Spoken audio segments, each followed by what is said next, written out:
जम्मू कश्मीर में गरीब लोग रहते हैं। इसके अर्ज़ तूल में आज 1.25 करोड़ की आबादी है और इस आबादी का ज़्यादातर जो निर्भर है वो ज़मीन के ऊपर है।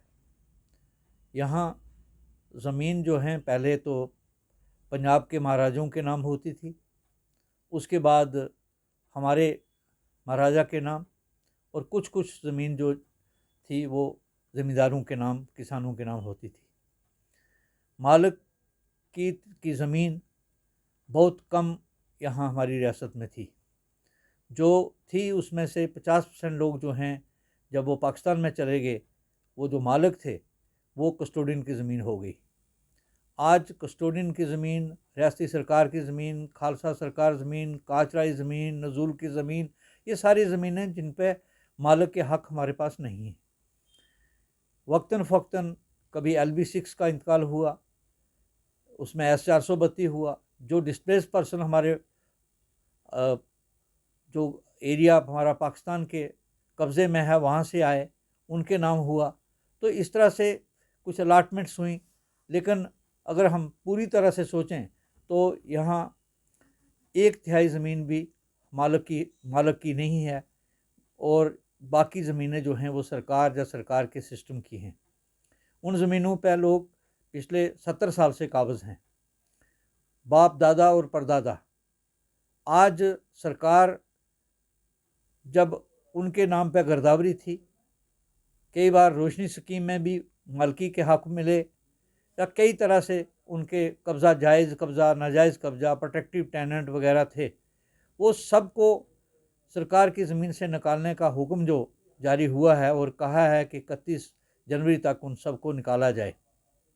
ये कानून हर एक फैमिली को डिस्टर्ब करेगा इस रियासत में, और कोई भी इक्का दुक्का किसी गांव में या किसी गली और शहर मोहल्ले में हो सकता है जिसके पास सरकार की ज़मीन ना हो।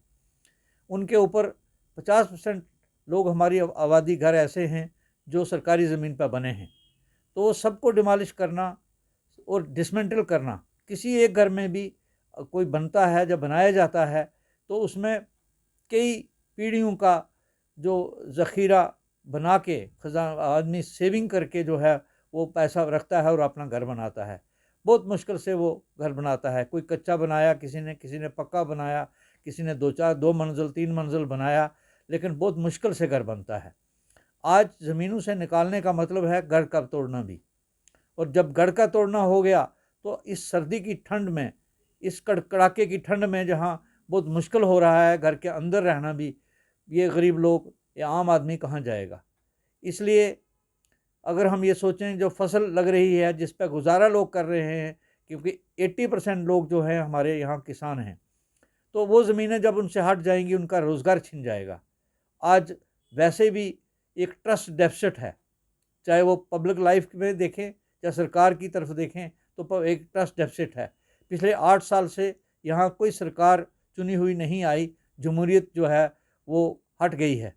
तो इस सूरत में ये बहुत ज़रूरी है कि किसानों को, या वो लोग जो जिन ज़मीनों पर मकान बने हैं और सरकारी ज़मीनें हैं, या और तरह की ज़मीनें हैं जिसमें उनका मालिकी का हक़ नहीं है, वहाँ से बेदखल करना जायज़ नहीं है। सरकार को अपने फ़ैसले को रिव्यू करना चाहिए।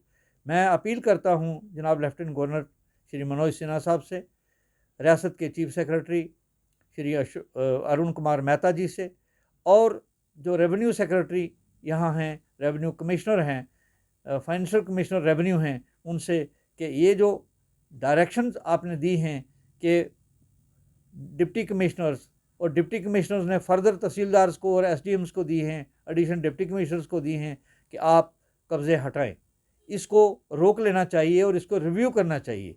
और इसमें फिर मैं ज़रूरी ये कहूँगा कि जब तक इलेक्शन नहीं होते, एक डेमोक्रेटिक इलेक्टेड गवर्नमेंट ना आए, तब तक इनको रोक लगनी चाहिए। और जब वो गवर्नमेंट आए, जैसी भी गवर्नमेंट आए, वो फिर सोचे पब्लिक रिप्रेजेंटेटिव के तौर पे, जमहूरियत की तकाजा है ये कि लोगों की आवाज़ जो है उनके नुमाइंदों के ज़रिए जो है सुनी जाए, और उसमें फ़ैसले किए जाएं।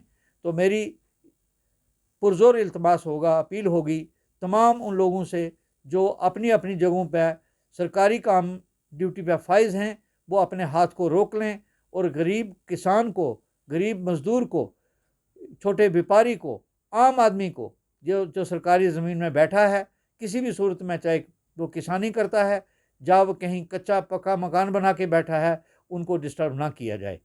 मुझे पूरा यकीन है कि मेरी इस अपील पर जनाब लेफ्टिनेंट गवर्नर साहब और जनाब चीफ सेक्रेटरी साहब जो है गौर फरमाएंगे और इस अपने हाथ को रोकेंगे। वो ताकतें जो इस रियासत में पहले ही अफरा तफरी का माहौल पैदा करे हैं, जो आज हमें ज़िंदा रहने से मजबूर कर रहे हैं, वो लोग शायद इसके पीछे हो सकते हैं और उन अनासर की वजह से गरीब आदमी को, आम आदमी को तंग ना किया जाए। जय हिंद।